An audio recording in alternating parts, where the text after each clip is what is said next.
அதிமுக உட்கட்சி விவகாரம் தொடர்பாக தேர்தல் ஆணையம் விசாரிப்பதற்கு விதிக்கப்பட்ட தடையை நீக்கி சென்னை உயர்நீதிமன்றம் பரபரப்பு தீர்ப்பு வழங்கியுள்ளது.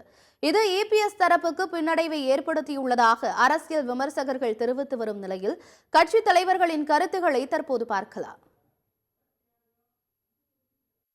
திருத்தப்பட்ட விதிமுறைகள் எதுவாக இருந்தால் அதை பதிவு செய்ய வேண்டிய மட்டும்தான் தேர்தல் ஆணையத்துடைய வேலை.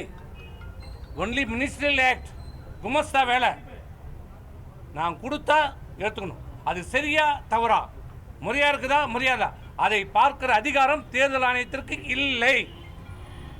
அந்த மாற்றங்களிலோ சட்டத்திட்டங்களிலோ ஏதாவது மாற்றங்கள் வந்தால், குறைகள் இருந்தால், அதன் மீது உங்களுக்கு ஆட்சேபம் இருந்தால் அதன் மீது விசாரிக்கிற ஒரே அதிகாரம் யாருக்கு என்றால் நீதிமன்றத்துக்கு மட்டும்தான். நீதிமன்றத்திற்கு என்னென்ன அதிகாரங்கள் இருக்கிறதோ அந்த அதிகாரங்கள் தேர்தல் ஆணையத்திற்கும் இருக்கிறது என்பது அந்த மனுவில் தெளிவாக தெரிவிக்கப்பட்டிருக்கிறது. அந்த அடிப்படையில் இன்றைக்கு வழங்கப்பட்டிருக்கின்ற தீர்ப்பு தேர்தல் ஆணையத்திற்கு மனுவை விசாரிக்கலாம் என்ற தீர்ப்பின் அடிப்படையில் திரு எடப்பாடி பழனிசாமி அவர்கள் போட்ட மனு தள்ளுபடி செய்யப்பட்டிருக்கிறது. தர்மந்தன் வாழ்வதனை சூதுகவும் மீண்டும் தர்மமே வெல்லும் என்பது இன்றைக்கு நிரூபணம் செய்யப்பட்டிருக்கிறது.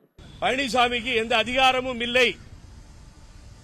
இதை ஊரையும் உலகத்தையும் பிரச்சையும் ஏமாற்ற வேண்டாம் என்பதுதான்.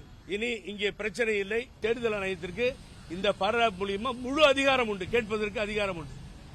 இது சின்னத்தை அவங்க தான் கொடுக்குறாங்க, ரெகக்னேஷன் அவங்க தான் கொடுக்குறாங்க.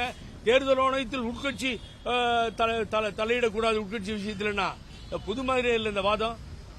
ஆகவே இந்த முறை ஏமாற்ற முடியவில்லை வழக்கு மன்றத்தை என்பதை இங்கே நான் பதிவு செய்கிறேன். இது பின்னாடி பாஜகவுடைய சித்த விளையாட்டு இருக்கிறது.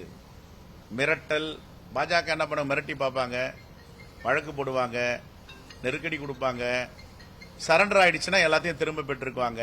இப்ப கூட என்ன பிஜேபி கூட அலைன்ஸ் வச்சுட்டாருன்னா இதெல்லாம் திரும்ப பெற்று தேர்தல் ஆணையத்துக்கு அதிகாரம் இல்லை, இரட்டை இலை முடுக்கப்படாதுன்னு உடனே வரும். இதெல்லாம் வரப்போது பாருங்க.